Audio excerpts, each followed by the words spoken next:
भारत के प्रधानमंत्री नरेंद्र मोदी देश को ऊंचाई के रास्ते पर ले जाना चाहते हैं और उसके लिए वो हर वक्त प्रयासरत रहते हैं। अब अंदाजा लगाइए कि भारत की यूनिवर्सिटीज में पढ़कर माइक्रोसॉफ्ट से लेकर गूगल तक सीईओ पद तक पहुंचकर कई लोगों ने खूब नाम कमाया है। तो भला बाहर की नामी यूनिवर्सिटीज में पढ़ने से पैसों के अभाव में भारतीय क्यों वंचित रह जाएं? इसके लिए प्रधानमंत्री ने एक तरकीब खोज निकाली है। अब भारत के प्रधानमंत्री चाहते हैं कि येल, ऑक्सफोर्ड और स्टैनफोर्ड जैसे विश्वविख्यात विश्वविद्यालय भारत में आकर अपने कैंपस खोलें ताकि उनसे प्रतिस्पर्धा कर भारतीय यूनिवर्सिटी और बेहतर तरीके से काम कर सके। ब्लूमबर्ग की एक रिपोर्ट के मुताबिक मोदी सरकार दुनिया की जानी मानी यूनिवर्सिटी के कैंपस में अपने यहाँ खोलने के लिए आकर्षित कर रही है। मॉनसून सत्र के दौरान ही जब इस बात की चर्चा चली थी तो लिखित जवाब में शिक्षा मंत्री पोखरियाल निशंक ने बताया था कि भारत से करीब 7.5 लाख स्टूडेंट्स विदेश में पढ़ाई के लिए जाते हैं और हर साल करीब 15 अरब डॉलर खर्च करते हैं। हालांकि निशंक ने विदेशी यूनिवर्सिटीज के कामकाज को लेकर मसौदा तैयार करने की भी बात कही। पहले मसौदा तैयार होगा, इसके बाद वो संसद में पेश होगा।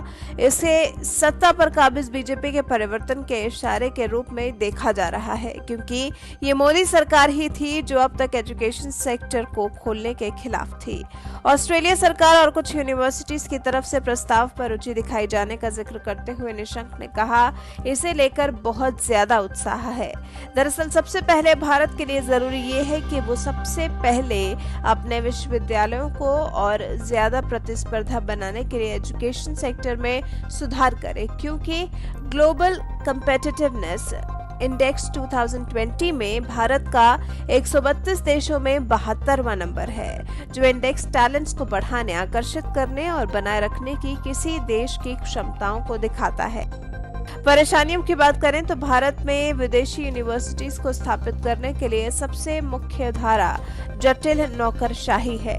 फिर जमीन अधिग्रहण में कठिनाई, एकेडमिक स्टाफ और पर्याप्त इंफ्रास्ट्रक्चर की चुनौतियां भी हैं। हालांकि अभी मंत्री निशंक की तरफ से ये भी साफ नहीं किया गया है कि विदेशी यूनिवर्सिटीज को आकर्षित करने के लिए भारत से कौन से कदम उठाए जा रहे हैं।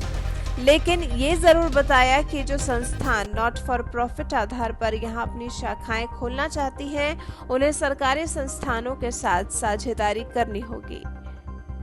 फिर कुछ विदेशी विश्वविद्यालयों ने तो भारतीय संस्थानों के साथ पहले ही पार्टनरशिप कर ली है, जिससे कि छात्र भारत में आंशिक पढ़ाई के बाद विदेश स्थित मेन कैंपस से अपनी डिग्री पूरी कर सकते हैं। अब सुनने में आ रहा है कि विदेशी संस्थान उत्साहित होकर भारत में किसी लोकल पार्टनर के बिना अपने कैंपस खोलना चाहती हैं। अब आखिरी फैसला तो मोदी सरकार पर ही निर्भर करता है। देखते हैं कि इसे लेकर मोदी सरकार भविष्य में कौन सा ऐसा फैसला करने वाली है।